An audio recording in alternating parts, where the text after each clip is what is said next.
അപ്പോൾ ചില കണക്കുകളിലൂടെ നമുക്ക് കടന്നു പോകാം.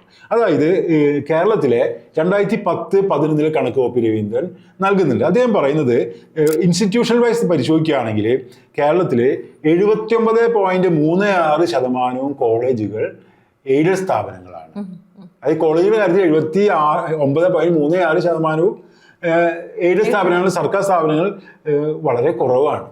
അത് വലിയൊരു പ്രശ്നമാണ്.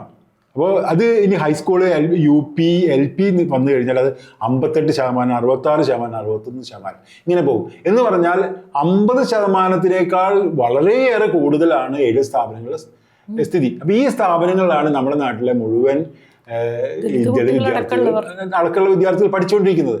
അവിടെ നിന്നാണ് അവർക്ക് ഈ വിവേചനങ്ങൾ നേരിടേണ്ടി വരുന്നത്. ഇനി നമുക്ക് ഇവിടുത്തെ അധ്യാപകരുടെ ഈ എയ്ഡഡ് സ്ഥാപനങ്ങളിലെ അധ്യാപകരുടെ ഒരു സ്ഥിതി പരിശോധിച്ചാലോ. അധ്യാപകരുടെ സ്ഥിതി പരിശോധിച്ചു കഴിഞ്ഞാൽ കോളേജുകളിൽ 75.50% അധ്യാപകരും എയ്ഡഡ് സ്ഥാപനങ്ങൾ പഠിപ്പിക്കുന്നവരാണ്. കോളേജുകളുടെ കാര്യമാണ് ഞാൻ പറഞ്ഞത്. ഇനി ഹൈസ്കൂളുകളുടെ കാര്യം എടുത്താൽ 66.15% ഹൈസ്കൂളുകളിൽ എയ്ഡഡ് സ്ഥാപനങ്ങളിലാണ് ഈ അധ്യാപകർ പഠിപ്പിക്കുന്നത്.